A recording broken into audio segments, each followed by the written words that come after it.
कर्म होते क्या है, इसको कैसे आप प्लेन कैसे करेंगे? 3 तरीके से कर्म होता है, कायक, वाचिक, मानसिक। हमारा जन्म हुआ, हमने ये तीनों क्रियाएं करी, सारा जीवन यापन कर लिया जी। उसमें पुण्य कर्म भी कर लिए, पाप कर्म भी कर लिए जी। मृत्यु हो गई, उसके बाद क्या होता है? तो जो मरने वाला प्राणी होता है, जब उसकी मृत्यु हो रही होती है, अंतिम क्षण जब होता है, का मिलन आत्मा का परमात्मा से हो रहा होता है। मृत्यु के समय कहते हैं उसको 100 बिच्छुओं के डंक का दर्द का अनुभव करना पड़ता है। पंडित राजेश जी निपुण है कर्म कांड में। आज हम शास्त्रों की, धर्म की विधियों की बात कर रहे हैं। कर्म क्या है, जन्म क्या है, जन्म क्यों हुआ है, जन्म का क्या कारण है, आज हम पंडित जी से जानेंगे। जन्म के संस्कार इन्होंने बताए, जैसे ही जन्म के संस्कार हैं ऐसे ही मरने के भी संस्कार हैं। आपको एस्ट्रोलॉजी, ग्रहों को शांत करना कर्म कांड से बताएंगे। अब एक जीव पैदा हुआ, प्राणी पैदा हुआ, यहाँ उसका जन्म हो गया, अब उसकी मृत्यु हो गई। मृत्यु के बाद हम लोग सोचते हैं स्वर्ग और नरक। जी। ये क्या होता है? स्वर्ग और नरक मनुष्य के कर्मों पर ही आधारित होता है। जो सत्कर्म करने वाले हैं उनको तो भगवान के धाम से एक विशेष विमान आता है, उसमें बिठा करके उनकी आत्मा को भगवान के धाम को भेज दिया जाता है। यमदूत सिर्फ दुष्कर्मों वालों, यम जो है, यमलोक जो है, वो पापियों के लिए ही बनाया गया है। जब से इंसान की डेथ होती है तब से लेकर के उसके संस्कार से पहले सिर्फ 2 या 3 मुहूर्तों में उसको पूरा नरकालय दिखा करके उसके शव के पास फिर ले आती है। शव के पास फिर आ जाता है। पाप कर्म करने वाले व्यक्ति को कोई भी उपाय, कोई भी पूजा नहीं बचा सकती।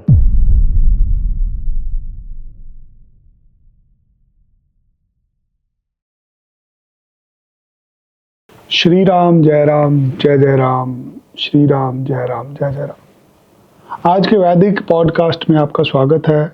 आज इस पॉडकास्ट पे चर्चा होगी धर्म की, चर्चा होगी देवी देवताओं की, चर्चा होगी हमारे भगवान की, चर्चा होगी एस्ट्रोलॉजी की, कैसे ग्रहों को शांत किया जा सकता है, कैसे मानव जीवन में आने वाली समस्याओं को हम दूर करना चाहते हैं, क्या हमें इन समस्याओं को, दुखों को दूर करना चाहिए, जो कर्म हम लिखवा के आते हैं उनके क्या महत्व होते हैं। आज के इस पॉडकास्ट पे चर्चा होगी पंडित राजेश जी से, जो कि एक लंबे समय से धर्म के साथ जुड़े हैं। सो आइए स्वागत करते हैं पंडित जी का। पंडित जी राम राम। राम राम जी। बहुत बहुत धन्यवाद आपका, आप अपना कीमती समय निकाल के आते हैं हमारे पास। ये ठाकुर जी की कृपा और आपका प्यार है जी, जो आप हमें इतने प्रेम पूर्वक निमंत्रण देते हैं, और हमारा सौभाग्य है कि हम आपके साथ बैठ के कुछ धर्म चर्चा कर रहे हैं और कुछ ऐसे उपाय जिनके जरिए समाज में अच्छा हो सके, किसी का भला हो सके, ये कार्य कर रहे हैं। पंडित जी, आज के दिन लोग ना भटक से गए हैं, जैसे जैसे कलयुग हावी हो रहा है। बिल्कुल। एक मानव जीवन में हर एक इंसान आज राक्षस प्रवृत्ति का बन रहा है। बिल्कुल। लोग मांस मदिरा की तरफ जा रहे हैं, लोग नास्तिक हो रहे हैं, धर्म छोड़ रहे हैं। ये क्यों हो रहा है ऐसा सब कुछ? अभी जो समय चल रहा है जी, कलयुग का समय चल रहा है जी, कलयुग का बचपन चल रहा है। कलयुग की आयु बहुत शेष है अभी जी। हमारे समाज में। अभी कलयुग के बचपन में ही इतनी बुराइयां हैं लोगों के अंदर, इतनी दुर्भावनाएं हैं, इतने द्वेष है। आप इस बात का विचार कीजिए, जब आने वाले समय के दौरान कलयुग युवावस्था में आएगा और फिर वृद्धावस्था में आएगा, तो उस समय क्या दशा होगी समाज की। इसका कारण ये है कि हम हमारे समाज में अपने विवेक को खो चुके हैं। हमारी जो बुद्धि है उसके अंदर सोचने समझने की क्षमता खत्म हो चुकी है। आज के समय में आप देखो, एक इंसान ये डिसाइड नहीं कर पा रहा है कि उसका भला किसमें है और अच्छा किसमें है। कोई एक व्यक्ति की उदाहरण देके बोलूँगा, कोई व्यक्ति गुटखा खाता है जी। कोई व्यक्ति वो जर्दा जिसको बोलते हैं बीड़ी पीता है, उसके रैपर पे बाकायदा लिखा होता है कि गुटखा जानलेवा है, बीड़ी कैंसर कारक है। उसके ऊपर बाकायदा उस कैंसर जनित चित्र भी बनाया होता है जी। उसके बावजूद भी लोग उसको खा रहे हैं। एक सिर्फ जिह्वा के स्वाद के लिए। में ये दर्शाया गया है कि ये आपके फेफड़ों के लिए, आपके लिवर के लिए, ये आपके गले के लिए अच्छा नहीं है, आपके स्वास्थ्य के लिए अच्छा नहीं है। इससे गले का कैंसर हो सकता है, आपकी लिवर किडनी डैमेज हो सकती है, आपका लिवर सड़ सकता है। उसके बावजूद भी खा रहे हैं। क्यों? क्योंकि लोग समझते कुछ नहीं है, समझने की क्षमता खत्म हो चुकी है। शराब पीना सेहत के लिए हानिकारक है, फिर भी लोग खा पी रहे हैं। आज जो हम बुरे रास्ते की ओर जा रहे हैं, हमारे समाज में जा रहे हैं, ना तो उनको कोई सही मार्गदर्शन करने वाला है, और अगर कोई मार्गदर्शक है भी तो लोग उस पे चलना कम चाहते हैं। लोग समझा भी नहीं रहे। कथावाचक करोड़ रुपया लेके कथा कर जाते हैं। जी धर्म गुरु आते हैं, वो अपनी दुकान चलाते हैं। जी कहाँ जाए आदमी? कौन बताएगा कि ये मांस, मीट, शराब ये राक्षसों के व्यंजन हैं? व्यंजन है, हर आदमी के अंदर देव है और दानव है। दानव है। हम सब दानव बनते जा रहे हैं, हम देव की तरफ तो चल ही नहीं रहे। एक जो कथावाचक होता है, एक जो मार्गदर्शक होता है, वो एक शिक्षक की तरह होता है। जी, वो व्यासपीठ पर बैठने के बाद जितने भी श्रोता होते हैं जी, उनको वो सारी चीजें बताएगा कि सही क्या है, गलत क्या है। जिस प्रकार एक स्कूल के अंदर एक टीचर अपने सभी बच्चों को शिक्षा देता है, लेकिन कुछ बच्चे फर्स्ट आते हैं, जी, कुछ सेकंड डिवीजन पे आते हैं, कुछ नॉर्मली ग्रेस अंकों के साथ पास होते हैं, और कुछ फेल भी हो जाते हैं। फेल वही होते हैं जो उन बातों पे, अपने गुरु की शिक्षाओं पे, टीचर की शिक्षाओं पे अमल नहीं करते। जो अमल करते हैं वो उसी क्लास में फर्स्ट भी आते हैं। अब कथावाचक करने वाले जो हैं, कथा करने वाले जो हैं, वो तो सबको बताते हैं, परंतु बहुत से लोग जो है उनका अनुसरण नहीं करते हैं। अब मान लीजिए आप किसी कथा में गए, आपने कथा में सुना किसी कथावाचक के मुख से कि झूठ बोलना पाप है, बुरे कर्म करना पाप है। कथावाचक ने आपको ये बात बताई, आपने सुनी। अगर तो आप इसको समझ के इस पे अमल करते हो कि भाई मैं आज से झूठ नहीं बोलूँगा, आपका आगे का रास्ता सही हो जाएगा। अगर आप उस पे अमल नहीं करोगे, उस सही बताए हुए मार्ग पर नहीं चलोगे, तो आप अपनी मंजिल से भटक जाओगे। हमें कौन बताएगा कि झूठ बोलना पाप है? स्कूल में पढ़ लिया हमें। जी क्या हम कथावाचक पे निर्भर करते हैं? कहाँ है हमारे शंकराचार्य? कहाँ है हमारे गुरु, जिनको हम गुरु बोलते? जिम्मेदारी तो उनकी है ना। बिल्कुल उनकी। झूठ बोलना पाप है, इसके साथ ऐड करो कि झूठ बोलने वाले को मृत्यु तुल्य कष्ट मिलेगा, जी तब दुनिया को समझ लगेगी। जी आप किसी की टांग खा रहे हैं, जी गरम करके तंदूर में लगा के आप एक जीव की टांग खा रहे हैं। कल जब आपके बच्चे के साथ कुछ दुष्कर्म होता है, जब आपको कारोबार में घाटे पड़ते हैं, जब आपकी बीवी भाग जाती है, जब आपको कैंसर हो जाता है, फिर आप कहते हो ये तो भगवान ने गलत कर दिया मेरे गलत साथ। कर दिया। असलियत में तो यथा कर्मम तथा फलम, जैसे कर्म है वैसे ही उनका फल हमें प्राप्त होता है। आज अगर हम किसी जगह पे, किसी खेत में गेहूं का बीज बोएंगे तो वहां से गेहूं की फसल ही काटेंगे। आम का पेड़ लगाएंगे तो वहां से आम मिलेगा, वहां से अमरूद, सेब या अन्य कोई फल नहीं मिल सकता। कथावाचक बताते हैं हमें, अमल हमें करना है, चलना हमें है। कथावाचक बताने, आज आपके पास हाथ में फोन है, उसके अंदर आपको एक अच्छी रील भी मिल रही है देखने को, दूसरे ही पल रील स्क्रॉल करते हुए कोई ऐसी रील भी आ जाती है जिसमें बच्चों को नशे करते हुए दिखाया जाता है, या कुछ दुष्कर्म करते हुए अनेकों ऐसे अश्लील चित्र, वीडियो अपलोड किए जाते हैं, जिनको देखने के बाद इंसान के अंदर दुर्भावनाएं पैदा हो जाती हैं। लेकिन उसी हाथ में जब रील आती है किसी भक्ति की, किसी कथावाचक की, किसी संत की, किसी अच्छी शिक्षा प्रदान करने वाले की, उसको तो हम झट से स्क्रॉल कर देते हैं, बुरी रील हम देखते हैं। तो जब हम जिस चीज को ज्यादा देखेंगे, प्रभाव तो उसका हम पर पड़ेगा। हम दवाई तो लेते हैं जब बीमार होते हैं। जी, आप एक एस्ट्रोलॉजर हैं, आपके पास बंदा तो आता है जब समस्या में, समस्याएं, परेशानी में है। सुख में कोई नहीं आता उपाय कराने। जी नहीं, सुख में कोई भी नहीं आता। आप डॉक्टर के पास तब जाओगे जब आप बीमार होंगे। अगर आप तंदुरुस्त है, आप जाओगे डॉक्टर के पास?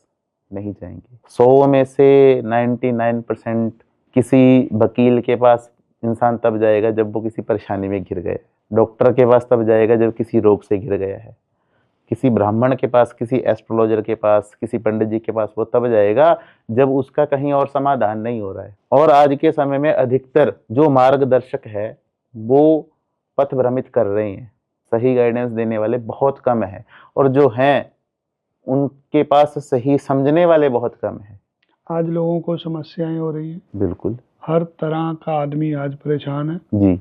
कोई राहु की संज्ञा देता है, कोई शनि की, कोई हर अलग अलग ग्रहों से ग्रहों जोड़ा से, जाता है। बिल्कुल जी।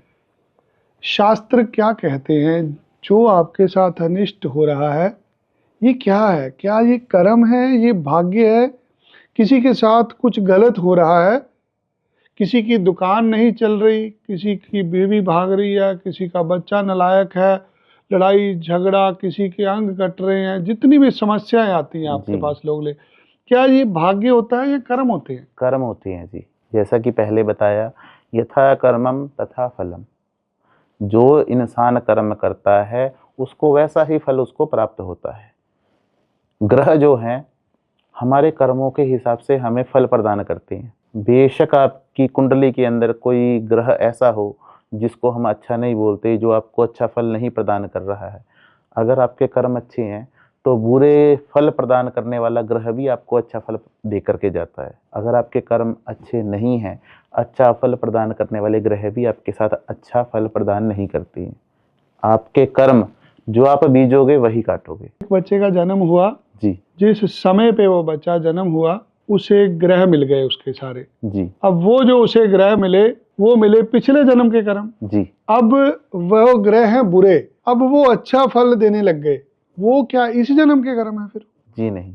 कोई बच्चा अगर जन्म लेता है, जी ज्योतिष में ऐसा वर्णन आता है, जन्म से लेकर के 4 वर्ष की आयु तक जी बच्चा कुछ भी फेस करता है, अधिकतर उसकी माता के ग्रहों के कारण ही वो फेस करता है। 4 बरस तक माता के ग्रहों के ग्रह साथ प्रभावित अटैच करते होके वो प्रभावित होता है। जी उसके साथ सुख है, दुख है, वो माता के ग्रह होते हैं। जी 4 वर्ष से लेकर के 8 वर्ष की आयु तक वो अपने पिता के ग्रहों के कारण प्रभावित होता है। तत्पश्चात जब उसका उपनयन संस्कार होता है, यज्ञोपवीत संस्कार होता है, उसके बाद वो अपने ग्रहों के प्रभाव में आता है। हालांकि कुछ ऐसे होते हैं जन्म काल से ही, जैसे गंडमूल हो गए या कार्तिक महीने में जन्म लेने का जो दोष लग जाता है, वो ग्रह कुछ अपने भी होते हैं, पर अधिकतर समस्याएं सुख अथवा दुख 8 वर्ष की आयु तक माता पिता के ग्रहों के कारण होती है। बात जन्म से शुरू हुई है। जी जब किसी बालक का जन्म हुआ उसके पिताजी का देहांत हो गया, जी। किसी बालक का जन्म हुआ उसकी माता का देहांत हो गया, गया। कोई बच्चा पैदा हुआ बाप का नुकसान हो गया, कारोबार ठप हो गया, टांग टूट गई, क्या वो जो जी आया है वो उसके कर्मों से ऐसे हुआ? जी बिल्कुल।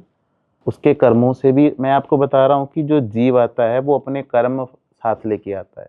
उसको वो शरीर तभी मिलता है जैसे उसके पूर्व जन्म के कर्म होते हैं। एक पूर्व आदमी कंगाल था, उसके घर पे बच्चा हुआ, उसी टाइम उसकी माला मृत्यु माल हो गया, ये क्या होता है? वो धनवान हो गया।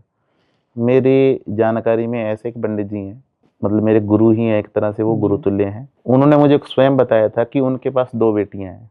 पहली बेटी हुई, ठीक ठाक रहा, सब कुछ ओके रहा, परंतु मतलब उनकी स्थिति सामान्य रही। परंतु जैसे ही दूसरी बेटी हुई, ठाकुर जी की कृपा से दूसरी बच्ची के जन्म के पश्चात उनके घर में इतनी वृद्धि हुई। आज वो खुद बताते हैं कि मैं जो कुछ भी हूँ, हालांकि बच्चे दोनों समान हैं, किसी को कम अथवा ज़्यादा नहीं वो मतलब वो करते, परंतु दूसरे बच्चे के जन्म के बाद उनकी अत्यधिक वृद्धि हुई है, धन में, यश में, मान सम्मान में। वो कर्म बाप के हैं बच्चे के हैं?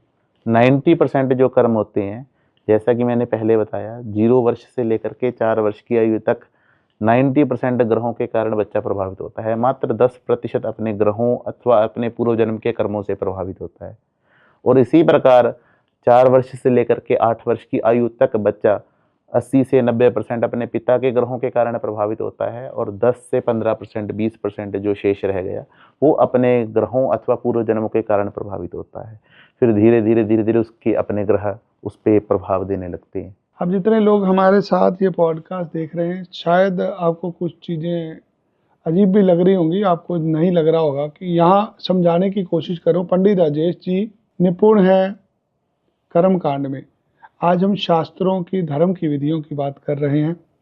कर्म क्या है, जन्म क्या है, जन्म क्यों हुआ है, जन्म का क्या कारण है, आज हम पंडित जी से जानेंगे। जन्म के संस्कार इन्होंने बताए, जैसे ही जन्म के संस्कार हैं ऐसे ही मरने के भी संस्कार हैं। गरुड़ पाठ भी कराते हैं पंडित जी, हर तरह की पूजा भी कराते हैं। आपको एस्ट्रोलॉजी, ग्रहों को शांत करना कर्म कांड से बताएंगे। पंडित जी, जो बुरे ग्रह हैं जी क्या उनका उपाय हो सकता है? जी बिल्कुल। जो अशुभ ग्रह होते हैं, जी ग्रह तो वैसे मैं यही कहूँगा कि बुरा तो कोई भी नहीं होता, हाँ जी, समय होता समय ही बुरा होता है। ग्रह सारे एक समान हैं। है। जी वही ग्रह जी आपको अच्छा भी फल प्रदान करते हैं, वही ग्रह आपको आपके कर्मों के हिसाब से समय आने पर अशुभ फल भी प्रदान करते हैं। जब एक बच्चा पैदा हुआ, जी आप उसके ग्रह कैसे काउंट करते हैं? बच्चा पैदा होने का समय कुछ और है, जी जब डॉक्टर साहब बताते हैं बच्चा पैदा हुआ, जी वो समय हम कौन से समय को मानते हैं कि ये बच्चे का जन्म का समय है? मेरी जानकारी के अनुसार जो मैंने पढ़ा है, जी किसी भी बच्चे का जब जन्म होता है, पहले के समय में बच्चे का जन्म घर पर होता था। जी आज समय बदल गया, जगह जगह अस्पताल खुल गए तो लोग हॉस्पिटलों में जाते हैं। जी बच्चा जन्म लेने के बाद जब उसकी नाड़ काटी जाती है, जी वो हमारे जो ज्योतिषकार हैं उन्होंने वो समय निर्धारण किया है जब बच्चा पूर्ण रूप से स्वतंत्र होकर के, अलग होकर के अपनी श्वास वायु से वो जीवन यापन करने लग जाए, वो जन्म का समय है। वो जन्म का समय काउंट किया जाता है। सो जन्म का समय वो नहीं है जब बच्चा डिलीवर हुआ, बच्चा पैदा हो जी गया है, नहीं, जब उसकी नाड़ काटी जा रही, वो जन्म का समय है। इसमें बहुत ज्यादा मंथन हुआ। हमारे जो मतलब पुराने ज्योतिषी थे, जो जी हमारे ग्रंथकार थे, कुछ लोगों ने इस पे तर्क दिया कि वो समय काउंट होना चाहिए जब एक स्त्री गर्भ धारण करती है, लेकिन वो समय नहीं नोट किया जा सकता। जी फिर किसी ने बोला कि वो समय मतलब काउंट करो जब स्त्री बच्चे को जन्म देती है, लेकिन बच्चे को जन्म दे दिया, अगर वो बच्चा अभी तक स्वतंत्र नहीं हुआ, नाड़ उसकी माँ के साथ कनेक्ट है, तब तक उसका जन्म नहीं माना जाएगा, क्योंकि वो माँ की श्वास से ही अभी तक श्वास ले रहा है। जैसे ही उसका नाड़ुआ काटा, बच्चे को आप कभी हॉस्पिटल में देख रहा, नाड़ुआ काटने के बाद, जिसको हम नाड़ बोलते हैं, जी। वो काटने के बाद बच्चा एक लंबी गहरी श्वास लेता है। उसका अर्थ ये होता है, बच्चा मेंटली तौर पे, मानसिक तौर पे इस बात को समझ पाता है कि नहीं, अब मेरे को अपने आप सर्वाइव करना है। फिर वो लंबी श्वास लेकर के अपने नाक के जरिए श्वास क्रिया को कंटिन्यू करने की कोशिश करता है। फिर जब वो स्वतंत्र हो गया नाड़ काटने के बाद, फिर उसको जन्म को मानना चाहिए, जन्म समय जन्म को मान लिया आपने, कुंडली बना ली। जी जब जन्म होता है, कुंडली बन गई उसकी, जी अब उसी कुंडली से फिर कर्म शुरू हो रहे हैं उसके, जी बिल्कुल वहां से कर्म का लेखा जोखा शुरू है। बिल्कुल जी। कर्म होते क्या है, इसको कैसे आप एक्सप्लेन कैसे करेंगे? कर्म का अर्थ होता है क्रिया। जी कर्म मतलब क्रिया करना। जैसे आप कोई भी काम करते हो तो वो क्रिया है, उसको कर्म बोला जाता है हमारे शास्त्रों में। और ये रियलिटी में भी, अगर आप मान लो ये गिलास पड़ा है, यहाँ पे ये गिलास पड़ा है, अभी तक पड़ा है, अगर मेरे को प्यास लगी है तो मैं इसको उठा के पीऊंगा, वो मैंने क्रिया करी, और पीऊंगा तो वो कर्म हुआ। अगर पड़ा है तो पड़ा है, तो कुछ पानी पी लिया, पानी पिया गया, वो कर्म है। जी, पानी वो पीने के क्रिया लिए है। उठाया है, वो क्रिया है। जी, जो पानी पी रहे हैं जी हम, उसके लिए हमें कर्म करना पड़ेगा, क्रिया करनी पड़ेगी, और इस क्रिया को करते हुए जो हम कार्य कर रहे हैं वो कर्म है। 3 तरीके से कर्म होता है जी, जी कायक, वाचिक, मानसिक। जी। काया बोलते हैं इस देह को, शरीर को, तो शरीर से कर्म करते हैं। जो शरीर से कर्म करती है जी। जी जैसे आप कहीं को गए, आप देवालय गए, किसी जी। मंदिर में गए, जी तो आप इस शरीर से चल के गए। जी आप पैदल गए, इस शरीर से चल के गए। आप दान धर्म करने गए, पुण्य कर्म करने गए, इस शरीर के जरिए गए। जी ये शरीर के द्वारा किया गया कर्म हो गया शुभ कर्म, जिसको बोलते हैं अच्छा कर्म। जी। अगर इसी शरीर के साथ आप किसी मतलब किसी को चोट लगा चोट दिया लगाते आपने, हैं, या मतलब मदिरालय जाते हैं जी। शराब का सेवन करने के लिए, या कुछ बुरा करने जाते हैं, तो इस शरीर के द्वारा किया गया वो पाप कर्म हो जाता है। अच्छा, कर्म वो भी है, वो पाप कर्म है। बिल्कुल जी। एक पुण्य कर्म कर्म की, है, एक हाँ पाप कर्म जी, है। परिभाषाएं हैं कर्म की। तो सारे जन्म हम सजीवन से मृत्यु तक ऐसे ही कर्म करते हैं। जी, कुछ पाप कर्म हो रहे हैं, कुछ पुण्य कर्म हो रहे हैं। उसी के बीच में ही मतलब हमारा प्रारब्ध निर्धारित होता है। पहला हो गया काया कर्म हो गया। जी। दूसरा वाचिक, वाचिक मतलब बोलना, किसी को राम राम बोलना या किसी को गाली निकालनी। या किसी को गाली, आप किसी को आशीर्वाद दे रहे हैं, किसी का जी। भला सोच रहे हैं, आप मुंह से आशीर्वाद दे रहे हैं कि खुश रहो। अगर आपके कोई पाँव छूता है तो आप उसको आशीर्वाद देंगे, आपके मुंह से किया गया शुभ कर्म हो गया। आप किसी को राम राम बुलवा रहे हैं, राधे राधे बुलवा रहे हैं, आपकी वाणी से किया गया वो शुभ कर्म है। इसी वाणी से आप किसी को गालियां दे रहे हैं, किसी को बद्दुआएं दे रहे हैं, किसी को दुराशीष दे रहे हैं, या कोई ऐसा कृत्य कर रहे हैं वाणी के द्वारा जो शोभनीय नहीं है, अशोभनीय है, वो वाणी के द्वारा किया गया कर्म हो गया, इसे वाच कर्म बोलते हैं। वाचिक कर्म। बहुत सारे धार्मिक स्थलों पे जाते हैं, जी वहां पर ऋषि मुनि साधु महात्मा जी तप कर रहे होते हैं, जी आप उनके पैरों को छूते हैं, वो दूर भागते हैं आपसे, जी। वो आपको किसी भी तरह का आशीर्वाद नहीं देने नहीं चाहते। देना चाहते। वो क्या होता है जी? उसके विषय क्या होता है, अगर आप किसी के पांव स्पर्श करते हो जी तो हमारे अध्यात्म में ऐसा वर्णन आता है कि आप उसकी एनर्जी जी ले रहे हो, जो उसने तप किया है उस एनर्जी को आप ले रहे हो पाँव छूने से। हमारे मतलब आज भी एरिया में या हमारे क्षेत्र में पुराने समय में क्या होता था, अगर कोई एक व्यक्ति तीर्थ करने जाता था, तीर्थ करने के बाद जब वो अपने घर अथवा गांव में लौटता था तो ज़्यादातर लोग उनके चरण स्पर्श करते थे।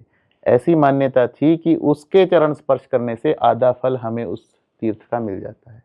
पुराने समय में चरण स्पर्श होते थे लेट के, जी। आज हम दूर से ऐसे कर देते हैं।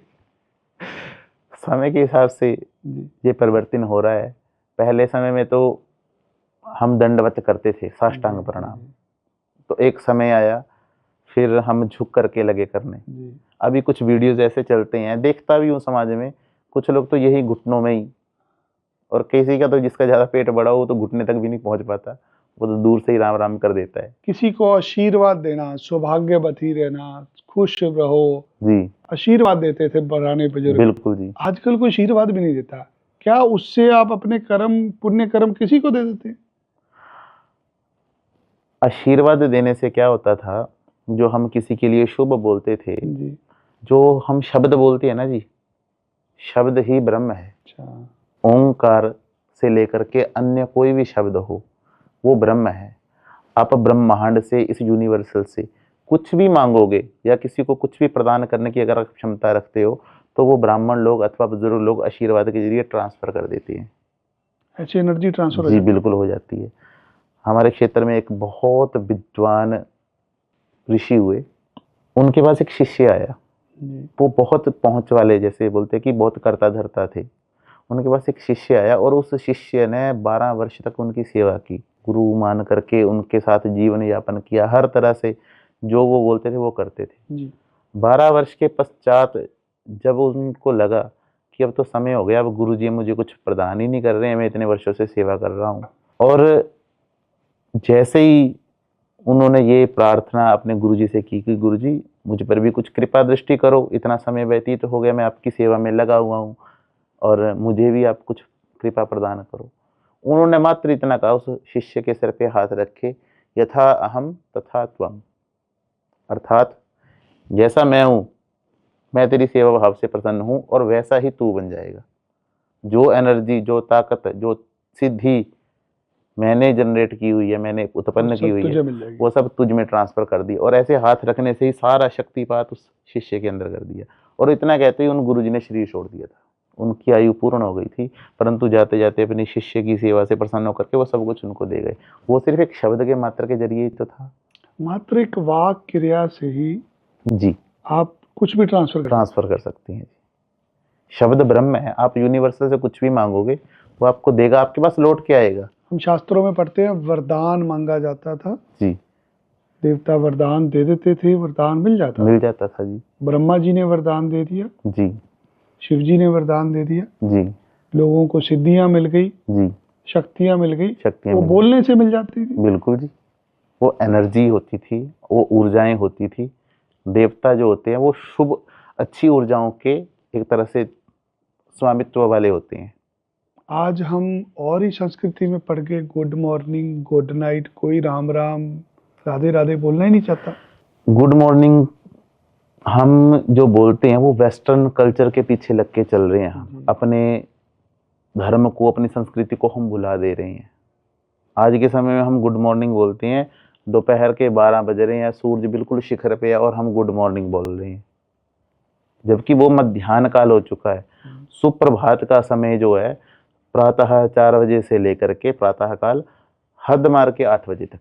आप 10 बजे सुप्रभात नहीं बोल सकते, सूर्य शिखर पे है तो आप सुप्रभात बोल रहे हो, तो आपसे बड़ा तो मूर्ख कोई नहीं, मैं तो यही कहूँगा, क्योंकि वो आफ्टरनून का टाइम चल चुका है। फिर उसके बाद 12 बजे के बाद हम बोलते हैं गुड आफ्टरनून।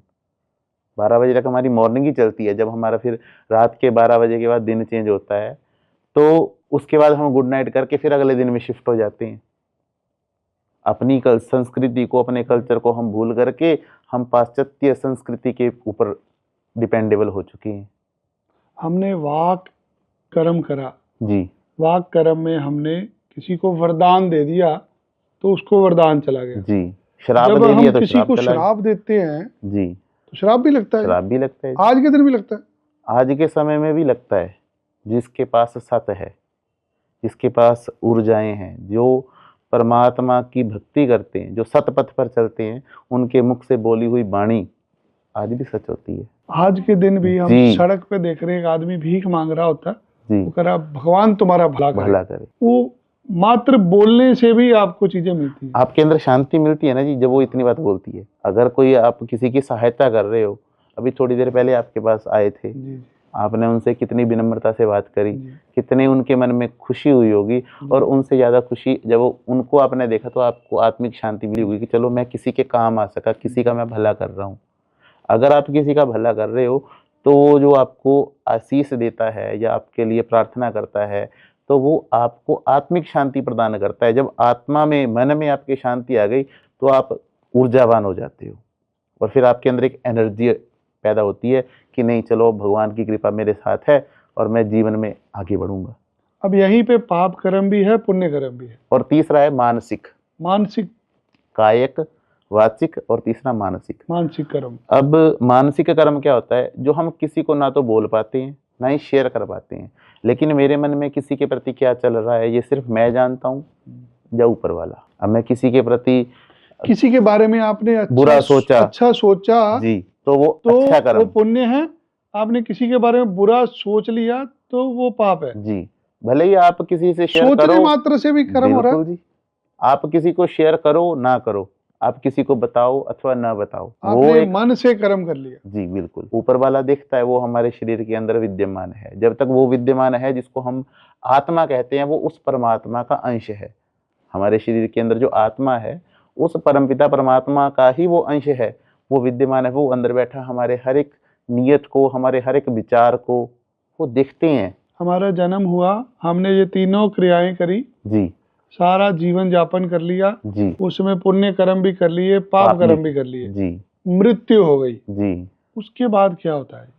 मृत्यु एक ऐसा विलक्षण समय है जी जिसमें प्राणी की दृष्टि दैवीय हो जाती है।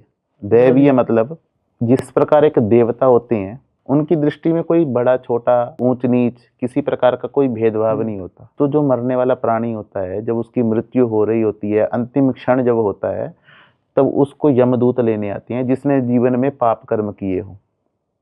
फिर वो इस मोह माया के बंधन से मुक्त हो रहा होता है, उसका मिलन आत्मा का परमात्मा से हो रहा होता है। मृत्यु के समय बोलते हैं जिन्होंने जीवन भर पाप कर्म किए हों, ऐसा वर्णन आता है हमारे धार्मिक ग्रंथ श्री गरुड़ पुराण में। जिसने जीवन भर पाप ही पाप किए हो, कोई शुभ कर्म ना किया हो, 100 बिच्छुओं का डंक का दर्द वो मृत्यु के समय में अनुभव करता है। आप एक बिच्छू का डंक बर्दाश्त नहीं कर सकते, परंतु जिसने जीवन में सदैव पाप किए, कोई सत्कर्म किया ही नहीं, हमेशा दूसरों का बुरा चाहा, हमेशा गलत कर्म किए, गलत मार्ग पर चला, किसी की हत्या कर दी, किसी को लूट लिया, किसी को कुछ किया, मृत्यु के समय कहते हैं उसको 100 बिच्छुओं के डंक का दर्द का अनुभव करना पड़ता है, परंतु किसी को बता नहीं सकता।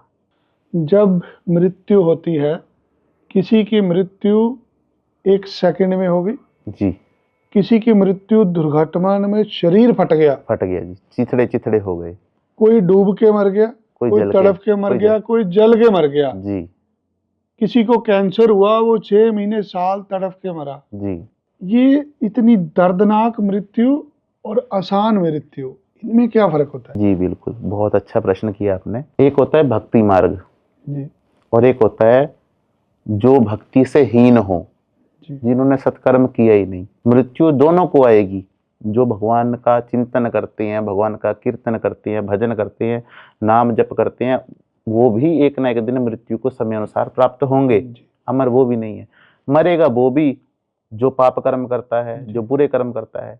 तो हमारे शास्त्रों में यही प्रश्न गरुड़ जी ने पूछा था भगवान विष्णु से, नारायण फिर फर्क क्या है इन दोनों की मृत्युओं में, क्या अंतर है? तो भगवान बोले, गरुड़ हे कश्यप नंदन, जिस प्रकार एक बिल्ली अपने छोटे से बच्चे को अपने मुख में उठाती है, बलूंगड़े को जब अपने मुख में उठाती है, उन्हीं दांतों से, उन्हीं पंजे से जब वो उठाती है, तो अपने बच्चे को बिल्कुल भी वो दांत ना चुभने देती है, ना कोई किसी प्रकार का कष्ट होने देती है, ना किसी प्रकार का कोई दर्द होने देती है। और वही बिल्ली जब किसी चूहे पे झपटती है तो उसके प्राणों को हरण कर लेती है। वही मुख होता है, वही बिल्ली होती है, वही दांत होती है। हमारे शरीर के अंदर भगवान ने 10 प्रकार के दरबार लगाए हैं, जिसको द्वार बोलते हैं हम। जैसे नासिका हो गया, मुख हो गया, आंखें हो गई, कान हो गए, और ये मतलब ब्रह्म द्वार हो गया, फिर नाभि भी एक द्वार है, और ये तो हो गए ऊपरले द्वार। निचले द्वार जहाँ से हम मलमूत्र करते हैं। जिसने जीवन भर पाप कर्म किए हो, उनके प्राण जो है वो निचले द्वारों से निकलती हैं। कई बार आपने सुना होगा, किसी की डेथ हुई तो उसको बाथरूम हो गया, किसी को मल निकल गया, ये एक निशानी होती है कि इसने जीवन भर अच्छे कर्म नहीं किए। और जिन्होंने शुभ कर्म किए होते हैं, जो भगवान की भक्ति करते हैं, जो भगवान का पूजन करते हैं, भला करते हैं, वो आपने ऋषि मुनि कभी देखे होंगे, वो समाधि की अवस्था में बैठ जाते थे बता के जाते हैं। और बिल्कुल ऐसे इस प्रकार से आंखें बंद करके भगवान का चिंतन करते थे, और कब उनकी आत्मा यहाँ से निकल करके ऊपरले द्वारों से परमात्मा में विलीन हो जाती थी, वो किसी को पता तक नहीं चलता था, ना कोई दर्द, ना कोई वेदना, ना कोई तड़प, और वो भगवान में विलीन हो जाते थे। जब कोई दूसरा करके उन्हें मतलब हिलाता था, तब पता चलता था कि ये तो देह त्याग चुके हैं। ये अच्छे कर्मों की निशानी है। आज भी आप देखो, मरते समय किसी को कोई कष्ट नहीं हुआ तो ये उसका निर्णय होता है, ये एक निशानी होती है कि इसने जीवन में ज्यादा बुरे कर्म नहीं किए है, तब इसको अंत समय में कोई कष्ट नहीं हुआ, कोई दुख नहीं हुआ, कोई बीमारी नहीं हुई। कहते हैं अंतमति सो गति। हमारी जो मति है, हमारी जो बुद्धि होती है, अगर अंत समय में वो जिस प्रकार से हो, हमारी वही गति होती है। अगर हम अंत समय में अपने परिवार के बारे में सोचते हैं, अपने पैसे के बारे में सोचते हैं, तो हमारी गति जो है वो मरने के पश्चात किसी न किसी तरीके से हमारा जन्म उसी परिवार में हो जाता है। अगर हम परमात्मा का चिंतन करते हैं तो हम परमात्मा में भी विलीन हो जाते हैं। अगर हमें मोक्ष चाहिए, परंतु यही सबसे विलक्षण बात है कि वो किसी को पता ही नहीं है कि हमारा अंत समय कब आएगा। बंदा तो यही सोचता है मरते मरते भी कि नहीं, शायद मैं जी जाऊं। कुछ लोग तड़फ के मर रहे हैं, किसी की जान 1 मिनट में निकल रही है। कर्मों का फल है जी।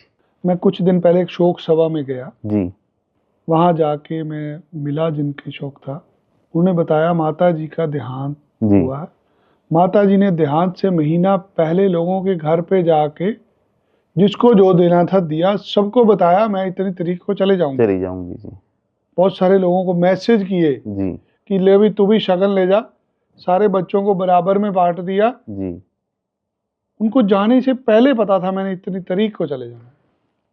तो जिनके बारे में भी आप बात कर रहे हैं, जी आपने उनकी अगर आप उनको पर्सनली जानते होंगे माता जी को, तो आप, जहाँ तक मैं मानता हूँ, उन माता जी का स्वभाव अत्यंत निर्मल रहा होगा। अध्यापक थे, बहुत दुनिया को पढ़ाया, अत्यंत निर्मल रहा होगा, गरीबों की सेवा बहुत करी। न्याय के प्रति वो हमेशा सोचते रहते होंगे कि मेरे से किसी का कुछ गलत ना होए, मेरे से कोई अन्याय ना हो जाए, मैं किसी का बुरा ना कर सकूं। ये क्या होता है? ये ऐसी आत्माएं क्या अच्छे कर्म वाली होती है? जी बिल्कुल, जिनको पूर्वाभास हो जाए अपनी मृत्यु का, ये भी हर व्यक्ति के बस की बात नहीं होती। जिन्होंने जीवन में अच्छे कर्म किए हों, भगवान ये भी अच्छे कर्म की निशानी। जी उन्हीं को आभास देते हैं कि तेरा समय अब थोड़ा ही है, अब तू मेरे धाम को आने वाला है। तेरा जो भी ऋण है, जो भी संबंध है, उसको तू जितना हो सके अपनी तरफ से पूर्ण कर दे, खत्म कर दे। अब एक जीव पैदा हुआ, जी प्राणी पैदा हुआ, जी या उसका जन्म हो गया, अब उसकी मृत्यु हो गई। जी मृत्यु के बाद हम लोग सोचते हैं स्वर्ग और नरक, जी ये क्या होता है? स्वर्ग और नरक मनुष्य के कर्मों पर ही आधारित होता है। जैसा कि हम क्या पहले आत्मा जाती है स्वर्ग नरक में? शरीर तो हम लोग जला देते हैं, जी अस्थियां हमने परवा दी। प्रवाह कर दी। आत्मा तो मात्र एक शरीर की तरह है। जी जिस प्रकार आप प्रतिदिन नए वस्त्र बदलते हो, जी, ऐसे पुराने आत्मा वस्त्र, बचती है। ऐसे ही गीता श्रीमद् भागवत गीता में लिखा है आत्मा शरीर बदलती है। इस शरीर का कार्यकाल पूरा हुआ, हमारे कर्मों के हिसाब से हमें कोई और शरीर प्रदान किया जाएगा। उस शरीर का कार्यकाल पूरा हुआ, जो भी ऋणानुबंध हमारा शेष रहा किसी के साथ, उस शरीर को पूरा करने के बाद फिर अगले शरीर में चले जाएंगे। स्वर्ग नरक किसे बोला 84 गया? लाख जोनियां बनाई हैं भगवान जी ने। जी, ठीक है जी। मनुष्य शरीर उसमें सबसे उत्तम है, उत्तम है। सबसे उत्तम है जी। अब जब मनुष्य शरीर छोड़ता है तो उसमें से एक अंगुष्ठ मात्र जीव निकलता है। जी जो मनुष्य का दायां हाथ होता है, उस दाएं हाथ के अंगूठे के साइज जितनी ही उतनी उसकी आत्मा होती है शरीर जी, के अंदर। यहाँ पे होती है शायद। जी, और वो ज्योति रूप में होती है। अच्छा, वो हर किसी में नहीं होती? आत्माराम बहुत दुर्लभ व्यक्तियों में होती है। जी शरीर के अंदर वैसे आत्मा तो सभी में है, लेकिन आत्माराम के लिए पर्टिकुलर जो स्थान बनता है जिसकी आप बात कर रहे हो, जी, वो बहुत दुर्लभ व्यक्तियों के शरीर में होता है। वही जो जीवन में सत्कर्म करते रहे हों, उन्हीं के निकल रहे उन्हीं के निकलता है, हर किसी के नहीं निकलता है। ऐसे तो हजारों लाखों डेड बॉडियां डेली जा रही हैं, मर रहे हैं लोग, शमशान घाट में जाकर के उनका दाह संस्कार हो रहा है। वो हर किसी में नहीं, वो आप ये मान के चलो कि 1 लाख व्यक्ति के मगर वो किसी एक में निकलेगा जो आत्मा। सदपुरुष होगा। जी, सत्पुरुष होगा जो।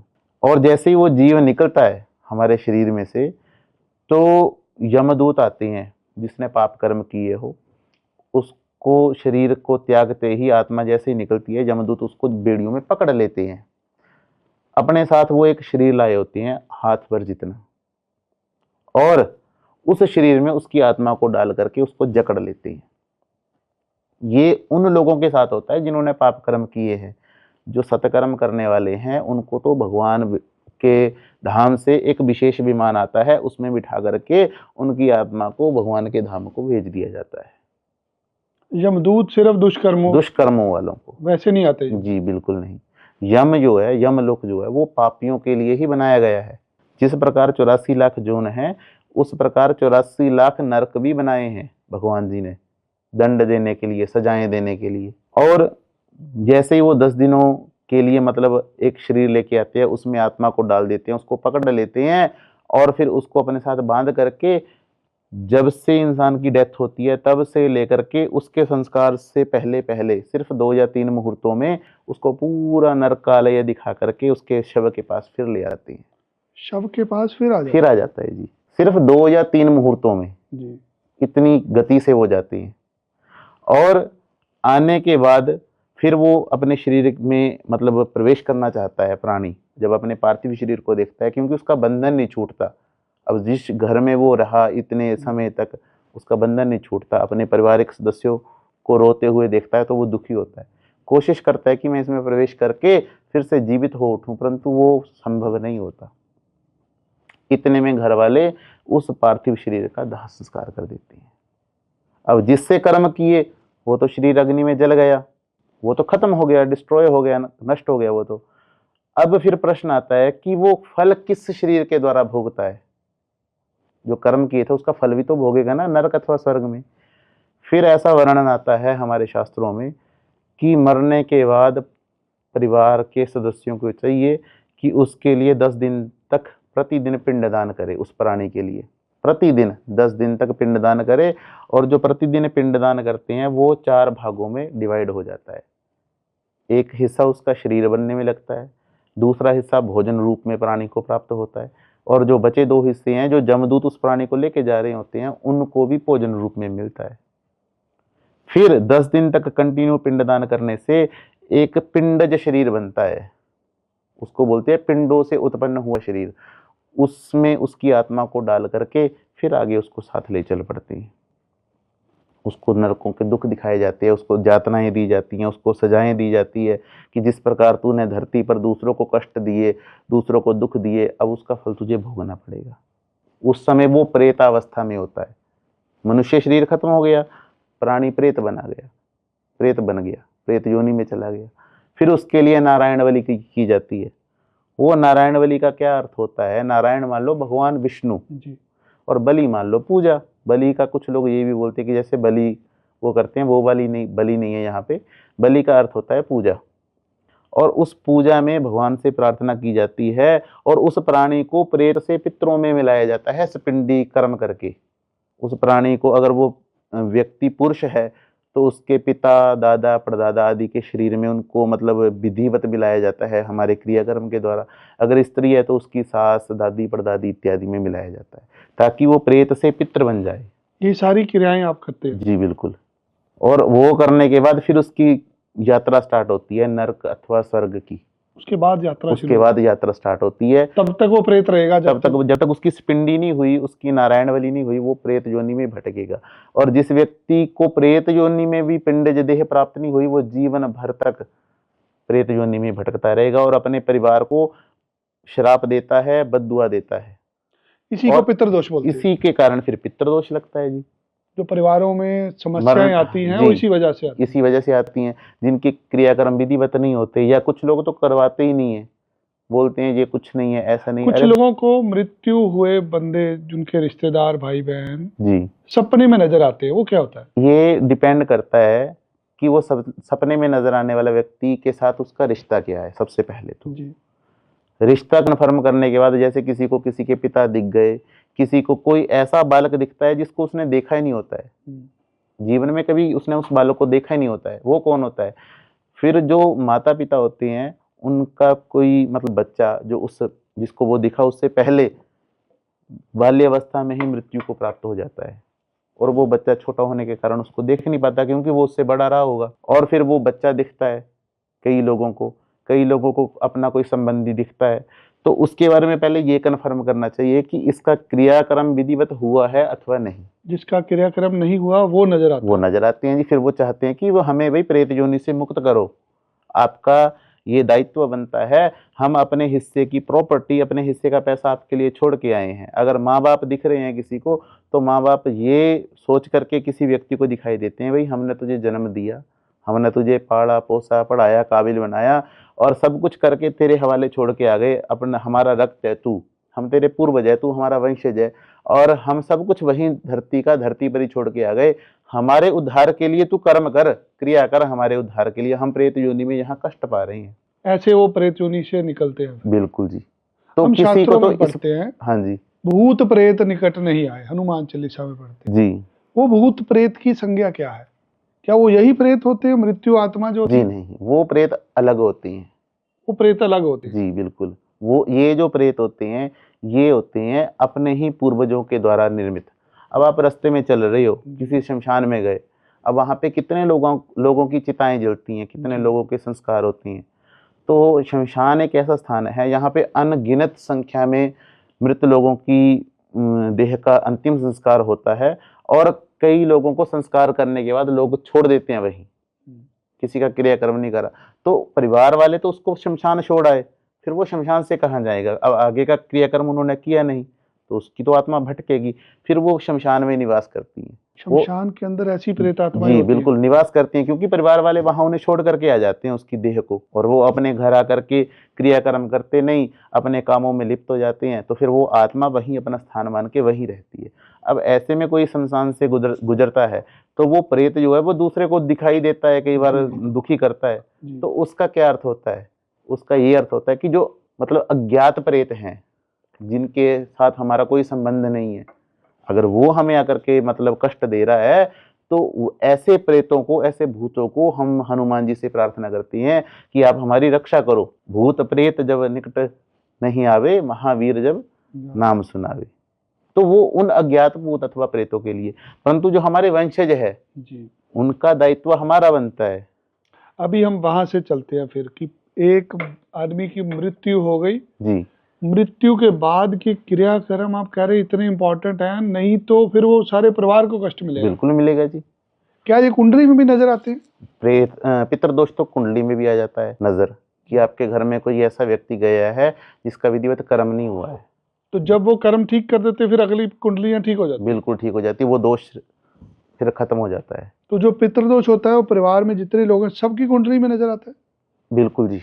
सब में होता है वो। सब में होता है। अगर आप देखो एक बंदा नहीं कर रहा है तो जितने, अगर एक माँ के 3 बेटे हैं, 4 बेटे हैं, 5 बेटे हैं, एक किसी कारण नहीं कर रहा है, दूसरा किसी कारण नहीं कर रहा है, तीसरा किसी कारण नहीं कर रहा है, तो भाई चौथे को चाहिए, 5वें को चाहिए, कोई तो करो।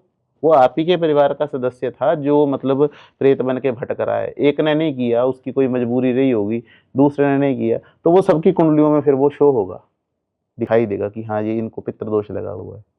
फिर हम पितरों की अवहेलना कर देते हैं। क्रियाकर्म करने के बाद जैसे प्रतिवर्ष श्राद्ध आते हैं, श्राद्ध आती है ना जी आश्विन मास में, तो हम उन श्राद्धों में अपने पितरों के लिए कोई भोजन दान नहीं करते या श्राद्ध कर्म नहीं करते, उनकी वो अवहेलना होती है। वो देखती हैं एक बार साल में आकर के कि हमारे जो पूर्वज है, हमें वो हमारे जो वंशज है हमें भूल तो नहीं गए।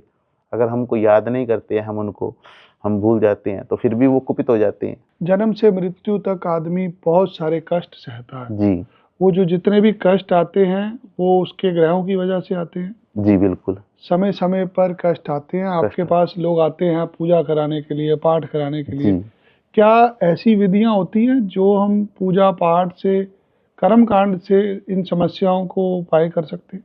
जी बिल्कुल।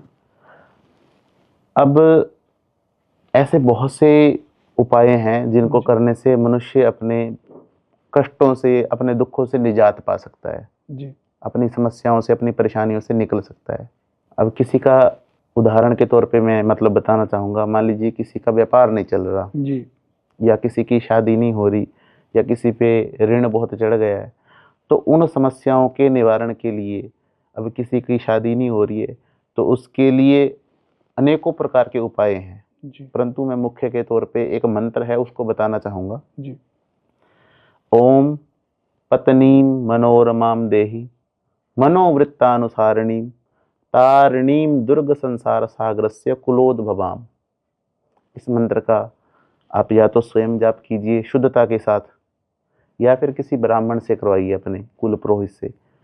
इस मंत्र का जाप करने से आपकी शादी, खास करके वर की शादी, लड़के की शादी सुगम हो जाती है। अगर किसी कन्या की शादी नहीं हो रही हो, उपाय तो बहुत है। जिस वो मतलब शैया पे वो शयन करता है उसके नीचे कबाड़ नहीं होना चाहिए। अथवा किसी कन्या की शादी नहीं हो रही है तो आलू उबाल करके उसमें हल्दी के टिक्के लगा करके देसी गऊओं को वो खिलाए प्रतिदिन अथवा गुरुवार के दिन, तो इससे शादी के योग बनते हैं। एक बच्चा पैदा हुआ, जी पैदा होने से जैसे जैसे वो ग्रो करता है, जब बच्चा पैदा हुआ जी। उन समय कौन सी चीजें हैं जो ध्यान रखनी चाहिए, जिनकी लोग पूजा के लिए आपके पास आते हैं? पैदा होने की भी पूजा होती है? पैदा होने से पहले एक संस्कार होता है, जी, उसको बोलते हैं गर्भाधान संस्कार। गर्भाधान संस्कार। जी, गर्भाधान संस्कार। वो जब स्त्री कोई गर्भ धारण करती है, वो क्रिया पहले महीने से शुरू होकर के 9वें महीने तक चलती है। हमारे शास्त्रों में तो ये लिखा है कि उस स्त्री को प्रतिदिन कुछ ना कुछ दान अथवा पुण्य कर्म करते रहना चाहिए, या भगवान का नाम, कोई ऐसा धार्मिक ग्रंथ, श्रीमद् भागवत गीता, रामायण, या कोई भी जो जिनको भी आप मानते हो उनके अनुसार पाठ पूजा करनी चाहिए। अगर नहीं हो सके तो जन्म से गर्भधान संस्कार मतलब तब होता है जब स्त्री को 7वां महीना लगता है। जी उसमें भगवान विष्णु जी की पूजा होती है। उस बच्चे के निमित्त सभी प्रकार के कष्टों से मुक्ति के लिए एक कुंभ दान होता है। जी एक कुंभ मान लो घड़ा, उसको अनाज से भर करके भगवान की पूजा कर करके उनको ब्राह्मण को दान देना चाहिए। उससे क्या होता है, पूर्व जन्म के किए हुए कर्मों से जो जन्म के गर्भ में जो कष्ट भोग रहा होता है शिशु, उससे मुक्ति मिलती है। लोगों को पता नहीं है, मैं रोक के समझाना चाहूँगा। जी आज राजेश जी ने जो चीज़ें बताई हैं शायद ही आपको ये कोई बता पाए। अगर आपके घर पे कोई बहू या बेटी प्रेग्नेंट है, 7वें महीने में एक संस्कार होता है। ये शिशु के लिए होता है, माता के लिए होता है? दोनों की सुरक्षा के लिए होता है। सुरक्षा के लिए होता है। जी ये कितनी देर की पूजा होती है? मात्र 1 घंटे की। 1 घंटे की। जी कराते हैं लोग ये जी पूजा? बिल्कुल करवाते हैं, हमारे क्षेत्र में होती है, खुद करवाते हैं हम जा करके जी। लेकिन आज मतलब शहरी जीवन में, या जैसे जैसे हम डेवलप होते जा रहे हैं, धीरे धीरे इस चीज को भूल चुके हैं। इस पूजा को क्या कहते हैं, कौन सा संस्कार होता है? गर्भाधान संस्कार जी। गर्भाधारण संस्कार। जी सबसे पहला संस्कार यही होता है। बच्चा पैदा हो गया, उसके बाद क्या विधि होती है? बच्चा पैदा होने के बाद फिर बच्चे का, जैसे कि पहले बात हमने की कि उसकी नाड़ काटने के बाद जन्म का जी। समय निर्धारण किया, उसके बाद उसके ग्रहों के विषय में अपने कुल पुरोहित से पूछना चाहिए, जी। उसका टाइम बता करके कि इसके जो ग्रह हैं वो किस किस अवस्था में है, अच्छे हैं अथवा बुरे हैं। कई बार बच्चा गंडमूल नक्षत्रों में पैदा हो जी। जाता है, कई बार बच्चा कार्तिक महीने में, जैसे पीछे अभी अक्टूबर का नवंबर का महीना निकल के गया, उस महीने में सूर्य देव जो होते हैं वो नीच राशि में गोचर करते हैं। जी। सूर्य हमारी सृष्टि का, हमारी आत्मा का बल है। जी।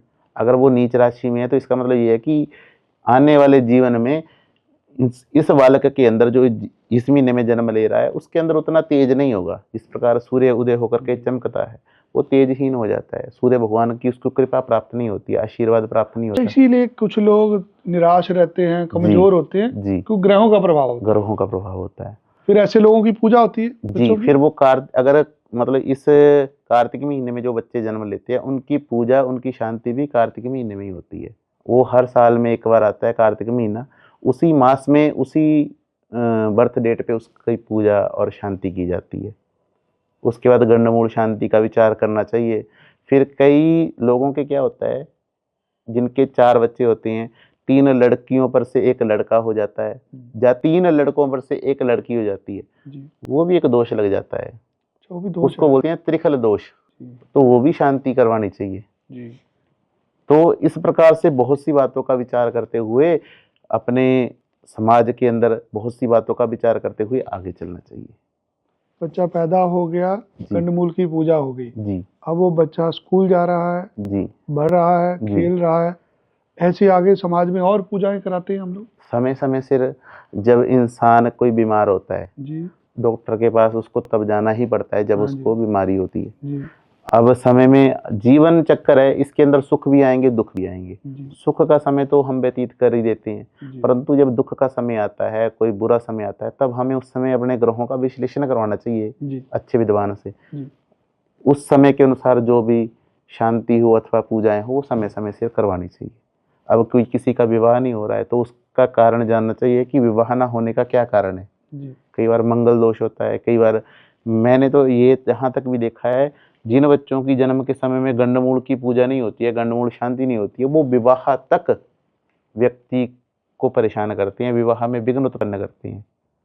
और जैसे ही उनकी शांति होती है, विद इन 1 वीक या 1 मंथ उनका रिश्ता हो जाता है। ऐसा भी मैंने देखा है जी। जो मंगल दोष है उसकी भी पूजा होती जी है? बिल्कुल जी, उसकी भी पूजा होती है। उसके लिए आपको या तो मंगल के बीज मंत्र का जाप करना चाहिए स्वयं। जी। ओम क्राम क्रीम क्रोम सह भौमाय नमः, अथवा ओम मम मंगलाय नमः, या फिर मंगलवार के व्रत करें, अथवा किसी ब्राह्मण से इस मंत्र का जाप करवाएं। ये करना, पूजा अथवा शांति करनी चाहिए जी। जब हम पाठ पूजा की बात करते हैं, कर्म कांड की बात आती है, तो शादी का एक संस्कार सुना जाता है। जी। फेरे हो गए, महामृत्युंजय का पाठ हो गया, माँ बगलामुखी के हवन हो गए। जी। यही 3-4 विधियां होती हैं कि बहुत सारे और भी तरीके होते हैं ये ग्रहों को शांत करने के? बहुत सारे तरीके होते हैं जी। किसी भी ये देवी तो देवता ये तो मुख्य है जी। जी। अब मान लीजिए हमारे घर में कोई बच्चा है जी। और वो विवाह के योग्य हो चुका है, विवाह के लायक हो चुका है, उसके अंदर हर एक क्वालिटी भी है, जी। वो पढ़ा लिखा है, वो सुंदर है, और उसके ग्रहों में भी कोई किसी प्रकार की ऐसा दोष नहीं है जो उसके विवाह में विघ्न उत्पन्न कर रहा हो, फिर भी उसकी शादी नहीं होती है। जी। उसका क्या कारण होता है? कुछ समाज में ऐसे लोग होते हैं जो आपकी प्रगति से, आपकी तरक्की से जलते हैं, जेलस जी। फील करते हैं। अब जरूरी थोड़ी है समाज में अगर 4 बंदे रह रहे हैं तो चारों के साथ आपकी गुडविल है। जी। जी। कुछ लोग ऐसे भी होंगे जो आपके एनिमी होंगे। जी। कुछ एनिमी तो आपको नजर आ जाते हैं कि ये मेरा दुश्मन है, मैं इसके सामने नहीं आऊंगा। कुछ लोग हाइड एनिमी होते हैं, गुप्त शत्रु।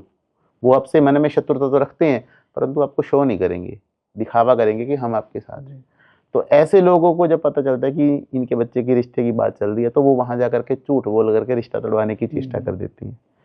तो ऐसे लोगों को दूर करने के लिए, ऐसे लोगों से बचने के लिए माता बगलामुखी जी की पूजा करनी चाहिए उस समय व्यक्ति को, जो किसी भी प्रकार की समस्या से अगर कोई आपका आपको बुरा करना चाहता है या जी कोई दुश्मन है आपका, जी कोई शत्रु आपको तंग कर रहा है, जी तो उसके लिए आप ऐसी विधि कर सकते बिल्कुल जी बिल्कुल। बगलामुखी माता की पूजा करनी चाहिए। किसी व्यक्ति की विदेश यात्रा के अंदर कोई योग हैं। जी, दोष उत्पन्न हो रहा हो, किसी का ना बन रहा हो, किसी का कोर्ट कचहरी मुकदमे का कार्य हो जो उसके फेवर में ना हो रहा हो। फेवर का मतलब ये नहीं है कि आप गलत हो और फिर भी आप अपने फेवर में करवाना चाहो। आप सही होने चाहिए। अब कोई किसी का कत्ल करके बाद में बोले कि मेरे फेवर में आप मतलब बगलामुखी माता की पूजा करके आप मुझे बरी करवा दो, तो वो तो गलत है। तो वहाँ पे आप जितनी मर्जी पूजा करवा लो, वो आपको फलित नहीं होंगी। आप सही होने चाहिए, आप न्यायपूर्ण दृष्टि से सही होने चाहिए, तब भगवान आपके ऊपर कृपा करेंगे। ऐसे तो ये एक कहावत होती है ना कि पाप करे और गंगा नहाए। जी, जो हरिद्वार में रहते हैं फिर तो वो पाप ही ना करें, और फिर तो वो पापी कहलाए ही ना, क्योंकि एक पाप करके सुबह को डुबकी लगा करके मुक्त हो जाएं। पूजा वही करें, मैं यही आपको बोलूंगा, जिनके जीवन में अपने किए गए बुरे कर्मों का पश्चाताप हो, अथवा जीवन में अब सही मार्ग पर चलने की प्रेरणा जिसने लेनी हो। पाप कर्म करने वाले व्यक्ति को कोई भी उपाय, कोई भी पूजा नहीं बचा सकती। ऐसे तो बहुत से समाज में लोग हैं जो किसी के साथ गलत करके, दुर्व्यवहार करके फिर पूजा के जरिए मुक्त हो सकती हैं। भगवान गलत के साथ नहीं देते हैं, भगवान सत्य का साथ देते हैं, इसीलिए उन्हें सत्यनारायण कहा जाता है। आजकल देखा हमने, जब भी कोई दिन वार होता है, दिवाली आती है, अक्सर लोग नवग्रह पूजा कराते हैं। जी, उसका क्या महत्व होता है? दिवाली के अंदर या किसी भी दिन वार के अंदर, जैसा कि आप बोल रहे हैं, नवग्रह पूजा करवाने का मेन जो मकसद होता है वो अपने ग्रहों की शांति के लिए लोग करवाते हैं। कि किसी का कोई सूर्य देवता ग्रह, सूर्य ग्रह खराब चला हुआ है, किसी का चंद्रमा खराब चला हुआ है, किसी का मंगल बुध गुरु शुक्र शनि राहु अथवा केतु। जी, तो जो व्यक्ति जिस भी फील्ड में काम करता है उसको लगता है कि मुझे इस कारण तरक्की नहीं हो रही है, अगर वो किसी ज्योतिषी से विश्लेषण करवाता है अपनी कुंडली का, और फिर पंडित जी उनको बताते हैं, वो ज्योतिषी जी उनको बताते हैं कि आपकी कुंडली में ये ग्रह खराब है, तो वो उपाय करवाते हैं ताकि हम उस ग्रह के अशुभ प्रभाव को दूर करके शुभ फल उस ग्रह से पॉजिटिव एनर्जी हम मतलब लें और अपने जीवन में उन्नति करें। लेकिन मैं फिर से यही बात दोहराना चाहूँगा कि ग्रह उसी व्यक्ति को अच्छा फल प्रदान करते हैं जिसके कर्म अच्छे हों। शनि देवता न्याय के देवता हैं। जी, आप पाप कर्म करके शनि भगवान से जितने मर्जी मंत्र जाप करवा लो, कृपा नहीं प्राप्त करवा सकते। शनि जी का मंत्र है ओम प्राम प्रीम प्रोम सह शनिश्चराय नमः। ये इनका बीज मंत्र है। जी, और इनका जो पौराणिक मंत्र है, नीला जन्म समाभासम रविपुत्रम जमाग्रजम छाया मारतंड संभूतम तम नमामि शनिश्चरम। यमाग्रजम का मतलब है जम के अग्रज, जो यम देवता है। यम देवता कौन है? नरक में बैठने वाले। अब जो शनि भगवान जो है वो न्याय के देवता है। मैं किसी का बुरा करके, किसी के साथ गलत करके मैं शनि जी के आगे प्रार्थना करूंगा, तो उनको नहीं पता कि मैं गलत करके आया हूँ। मुझे कैसे वो क्षमा करेंगे, कैसे वो मेरा साथ देंगे? अब कानून है वो हमारे समाज में इसीलिए बनाया गया है ताकि अन्याय ना हो। यही हमारे शनि जी हैं, ये हमारे कानून है। हम पाप कर्म करके, झूठ बोल के इनके आगे फिर अगर खड़े हो जाएंगे तो ये हमें दंड देंगे। अज्ञानतावश की गई भूल का अथवा पाप का तो एक घड़ी प्रायश्चित है। अज्ञानतावश जो होती है उसकी भूल का प्रायश्चित फिर भी हो सकता है, परंतु जानबूझ के जो किया गया है उसको तो भगवान दंडित ही करेंगे। फिर उस पर कृपा थोड़ी करेंगे। फिर हम जब हमारे साथ बुरा होता है, हम जाते हैं दौड़े दौड़े भगवान जी के पास, पंडित जी के पास, पंडित जी हमें कष्ट हो रहा है, हमें कुछ बताओ, कुछ करवाओ। तो जब आपने पहले ही ऐसे बीज बोए हैं तो उसमें कोई क्या कर सकता है? अब भीष्म पितामह जी जो थे, गंगा पुत्र थे, इच्छा मृत्यु का वरदान प्राप्त था। 100 जन्म पूर्व उन्होंने एक मार्ग में पड़ी हुई सर्पणी को बाण से उठा करके रास्ते से साइड किया था, इस वजह से कि वो सर्पणी जो है मेरे रथ के नीचे आकर के मृत्यु को प्राप्त ना हो जाए। अज्ञानता से उन्होंने उस सर्पणी को ऐसे उठाया बाण से और साइड को रख दिया, और वो सर्पणी जो थी वो कांटेदार वृक्ष पे जाके गिरी और उसकी मृत्यु हो गई थी। और उसने मरते हुए श्राप दिया कि जिस प्रकार मैं इन सूलों की शैया पे आज मृत्यु को प्राप्त हो रही हूँ, मुझे फेंकने वाला भी किसी समय इसी प्रकार सूल की शैया पे मतलब जो है मृत्यु को प्राप्त होगा। उनके पुण्य कर्म इतने थे, एक तो वो गंगा पुत्र थे, ऊपर से उनके पुण्य कर्म इतने थे कि 100 वर्षों तक वो पाप जो है, वो अज्ञानतावश किया हुआ पाप, वो हावी नहीं हो सका, प्रभावी नहीं हो सका। फिर जब द्रौपदी चीरहरण हुआ था, उनसे एक पाप और हो गया था कि वो उस सभा के अंदर योग्य होते हुए भी, बड़े होते हुए भी उस चीरहरण के विरुद्ध एक शब्द तक नहीं बोल सके थे, जबकि उनको बोलना चाहिए था, उनका अधिकार था। अब बच्चे कोई गलतियां करते हैं तो बड़े बोलते हैं, लेकिन उन्होंने नहीं बोला, नहीं रोका, ना टोका, और वो उस भूल के कारण वो पाप का फल उन पे प्रभावी हो गया। और उसी युद्ध में, उसी जीवन में फिर उनको शरशैया मिली थी, बाणों की शैया। वो भूल चुके थे इस बात को, फिर श्री कृष्ण जी ने उन्हें स्मरण करवाया था कि पितामह, आपके इस पाप के कारण आपको ये आज कष्ट भोगना पड़ रहा है। आप खुद इस बात का विचार कीजिए कि जब वो जो गंगा पुत्र भीष्म जी हैं, वो नहीं बच सके, हम सोचते हैं हम पाप कर्म करके भगवान के आगे मस्तक झुका करके बच जाएंगे, फल तो भोगना ही पड़ेगा, आज नहीं तो कल, परंतु मिलेगा जरूर फल, इससे नहीं बचा जा सकता। नवग्रह पूजा हो गई, नवग्रह पूजा के बाद शादी का संस्कार हो गया जी, शादी के बाद महामृत्युंजय के पाठ हो गए। जी, ये सारे जितने भी कर्म कांड के काम है, ये सारे उससे ग्रहों को शांत किया जा सकता जी, बिल्कुल। है हर तरह की समस्या का। हर तरह की समस्या का, एक मृत्यु को छोड़ करके। जी, मृत्यु की समस्या का कोई निवारण नहीं कर सकता, अन्यथा तो आज इस समाज में कोई शायद मृत्यु को प्राप्ति ना होता अगर इस समस्या का निवारण होता। उसके अलावा अन्य कोई भी समस्या हो, कैसी भी समस्या हो, श्रद्धावान व्यक्ति अगर अपने जीवन में किए गए पापों का प्रायश्चित करने के पश्चात किसी विशेषज्ञ से, किसी ज्योतिषी से सलाह लेकर के उनके मार्ग पर चलता हुआ कर्म करता है तो अपनी हर समस्या का निवारण कर सकता है। महामृत्युंजय के जाप से मार्कंडेय जी ने अमृतत्व प्राप्त कर लिया था, उन्होंने भी तो इसी मंत्र से किया था। श्री माता बगलामुखी जी के प्रभाव से बहुत से ऐसे उपाय जो हैं, बहुत से ऐसे लोग जो हैं जिन्होंने को माता रानी की कृपा से मैंने अपने जीवन में किया है, सही किया है। और ऐसे अन्य उपायों से भी ग्रहों के प्रभाव को कम किया जा सकता है, परंतु अगर पूजा से अथवा उपायों से ये कहें कि उसको बदला जा सकता है तो उस बात के लिए कभी कोई एग्री नहीं होगा। किसी भी पूजा से अगर सूर्य किसी के ऐसे स्थान में बैठा है, शनि किसी के ऐसे स्थान में बैठा है जहाँ से वो उसको अशुभ फल प्रदान कर रहा है, उसको उठा करके किसी दूसरी जगह पे रख देंगे तो ये पॉसिबल नहीं है। उसके प्रभाव को कम अथवा ज़्यादा तो किया जा सकता है, पूजा के प्रभाव से, दान के प्रभाव से, मंत्र जाप के प्रभाव से, परंतु विधिवत जो है वो बदला नहीं जा सकता। क्या लक्ष्मी पूजा दिवाली पे ही करनी चाहिए? जी नहीं, प्रतिदिन कर सकते हो आप, प्रतिदिन की जा सकती है। जी।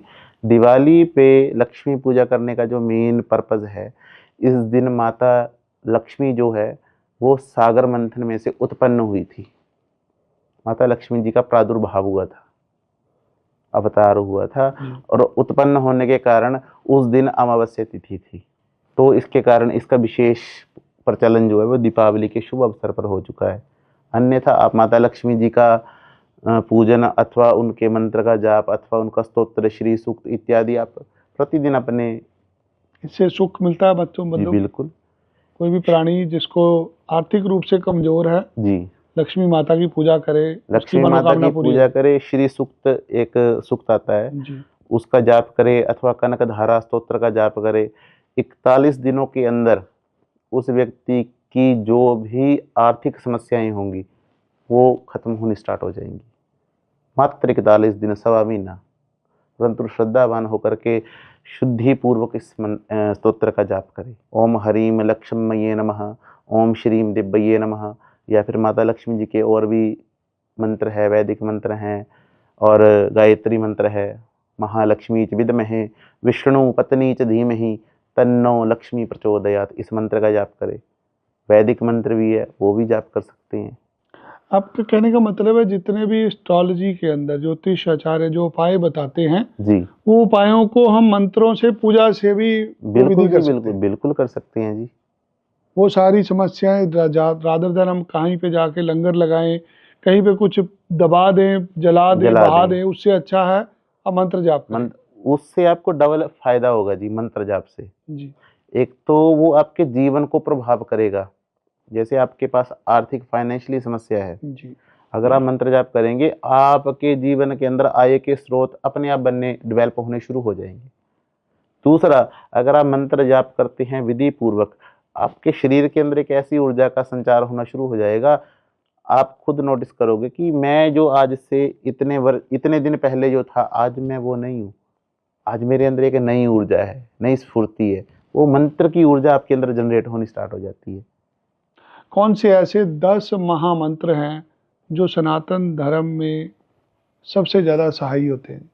10 महामंत्र की अगर हम बात करें, मंत्र तो बहुत है, मंत्रों का तो अंत कोई नहीं। आज मैं इस पॉडकास्ट के माध्यम से आपसे लोगों को कैसे समस्या से निकलें, कौन से ऐसे मंत्र आप बताना चाहेंगे जो हर आदमी को हर रोज अपने चाहिए? जी, बिल्कुल।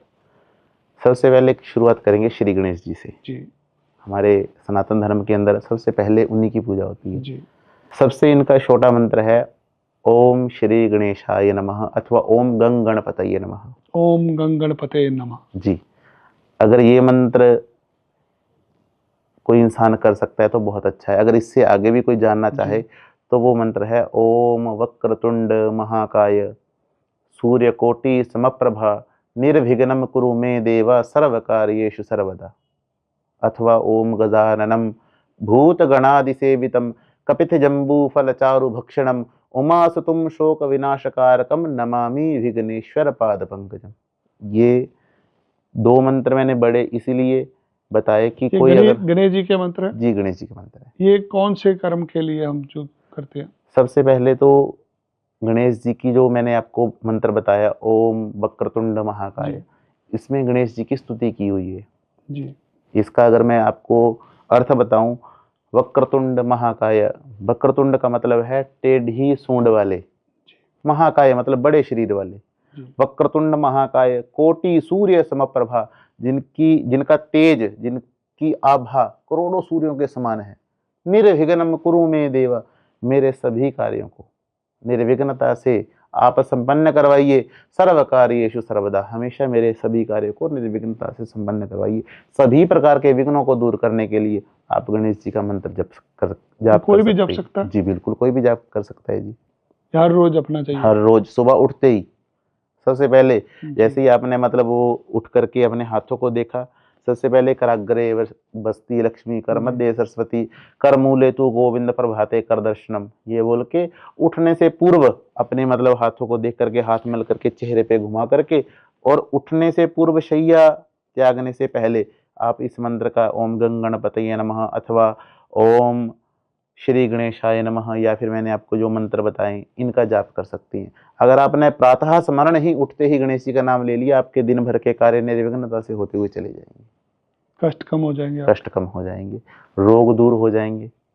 फिर उसके बाद आप गणेश जी का ध्यान करने के बाद आप दूसरा मंत्र आप जप कर सकते हैं भगवती मैया का, भगवती जगदम्बा का।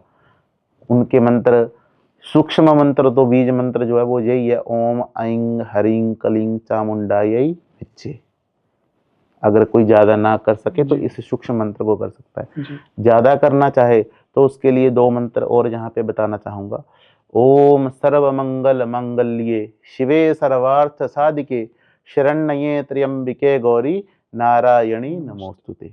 अथवा ओम सर्वबाधा विनिर्मुक्तौ धन धान्य सुतान्विता मनुष्यो मत प्रसादेन भविष्यति नः संशय। इन दोनों मंत्रों का जाप कर सकती हैं। पहला सभी प्रकार के मंगलों के लिए और दूसरा सभी प्रकार की बाधाओं से मुक्ति के लिए। इन तीनों में से कोई भी अपनी सुविधा अनुसार जी। व्यक्ति मंत्र चयन कर सकता है। अच्छा, भगवती आपके आने वाले सब कष्टों को खत्म दूर कर देंगी। तत्पश्चात आप अपने आराध्य देव अथवा इष्ट देव उनका स्मरण करते हुए, जैसे कोई भगवान विष्णु जी को मानता है तो उनके लिए शांताकारं भुजगशयनं पद्मनाभं सुरेशं विश्वाधारं गगन सदृशं मेघवर्णं शुभांगं श्री लक्ष्मीकांतं कमलनयनं योगिभिर्ध्यानगम्यं वंदे विष्णु भवभयहरं सर्वलोकैकनाथम। ये भगवान विष्णु जी का मंत्र है। या फिर सिंपल ओम विष्णवे नमः, ओम विष्णवे नमः, विष्णवे नमः, ठीक है जी। या फिर राम राम या फिर कृष्ण कृष्ण हरे राम राम राम हरे हरे, हरे कृष्ण कृष्ण कृष्ण हरे हरे, इस मंत्र का जाप करें। अगर कोई शंकर जी का भक्त है, जो शंकर जी की पूजा करते हैं, वो अपने दिनचर्या में इस मंत्र को सम्मिलित कर सकते हैं। जैसे ओम नमः शिवाय, ये पंचाक्षरी मंत्र है।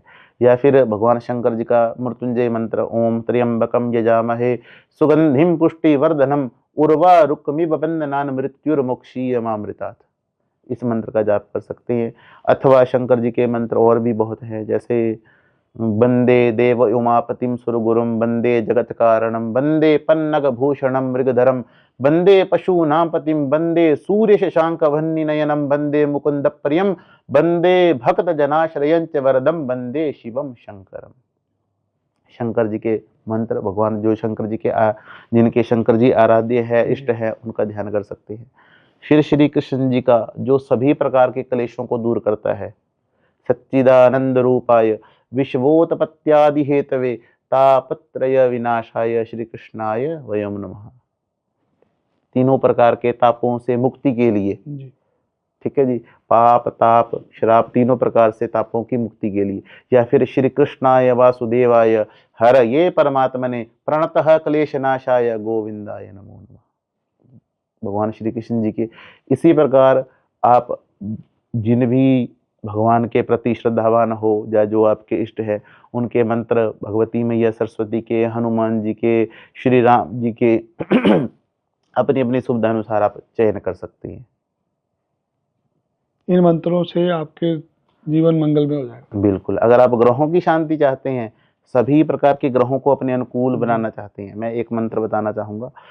ओम ब्रह्मा मुरारी त्रिपुरांतकारी भानु शशि भूमि सुतो बुधश्च गुरु शुक्र शनि राहु केतवः सर्वे ग्रह शांति करा भवन्तु, सभी ग्रह मेरे को शांति प्रदान करें। ये सभी ग्रहों की शांति के लिए है। आप इनका स्मरण करेंगे तो आपके दिन में भगवान की कृपा से बहुत अच्छा समय व्यतीत होगा, बहुत अच्छा आपका समय निकलेगा। बहुत धन्यवाद, बहुत अच्छे तरीके से आपने एक्सप्लेन किया जी, धन्यवाद आपका। पंडित राजेश जी जो आपकी हर समस्या का हल कर सकते हैं। आज वैदिक एस्ट्रोलॉजी की बात हुई है, कैसे आप वेदों से निकले हुए मंत्रों से, पूजा से, विधि से अपने ग्रहों को शांत कर सकते हैं। यहाँ महंगे नगों की बात नहीं हुई, भगवान के नाम की बात हुई है, कैसे आप सिर्फ राम राम करके सारे ग्रहों को शांत कर सकते हैं। संपूर्ण ब्रह्मांड के अंदर अगर आपको किसी भी तरह का दुख है, दर्द है, वो सिर्फ आपके कर्मों की वजह से है। अच्छे कर्म करिए, झूठ बोलना बंद करिए, राम राम करिए, आपका जीवन मंगलमय होगा। इस पॉडकास्ट को देखने के लिए बहुत धन्यवाद। कुछ और जानना चाहते हैं, राजेश जी से संपर्क करिए। धन्यवाद। जय श्री राम। जय श्री राम।